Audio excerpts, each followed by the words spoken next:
व्यक्ती उभी आहे एक अशा विषयावर बोलण्यासाठी जे आपल्या आयुष्याच्या पाया आहे, जे आपल्या घडवतो किंवा बिघडवतो आहे, ज्याचा आदर आम्ही फार कमी करतो. आणि हा विषय म्हणजे वेळेचे महत्व. म्हटलं जातं वेळ हा सोन्यासारखा आहे, पण सोनं विकत घेता येते, परंतु वेळ विकत घेता येत नाही.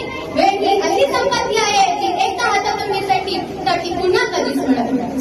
कुराणमध्ये अल्लाह ताला म्हणतात वल अस्री इंसान लफी शपथ आहे वेळेची, खराच माणूस तोट्यात आहे. क्या बात है, क्या बात है. समजलं की वेळ अल्लाची मोठी नेमत आहे. पैसा गेला तर परत मिळू शकतो, आरोग्य गेला तर सुधारू शकतो, परंतु गेलेला वेळ कधीच परत येत नाही. या आपल्याला स्पष्ट इशारा दिला आहे की वेळेचा योग्य वापर न करणारे लोक कायम तोट्यात राहतात. वेळ अनमोल आहे, तो वाया जाऊ देऊ नका. वेळ अनमोल आहे, तो वाया जाऊ देऊ नका. आजचा क्षण वापरा, आजचा क्षण वापरा, उद्याचा पूर्ण करा, उद्याचा स्वप्न.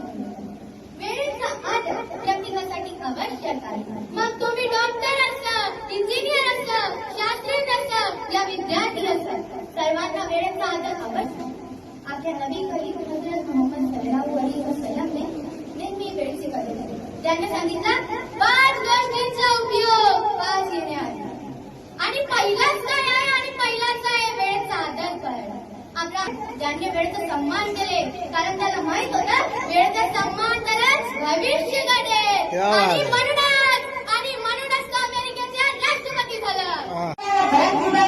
सर्वांना माझे अस्सलामु अलैकुम व रहमतुल्लाहि व बरकातुहू. माझे नाव हामिद अस्मी डॉक्टर मौजर खान आहे, आणि आज मी तुमच्या समोर एक महत्त्वाच्या विषयावर भाषण करणार आहे.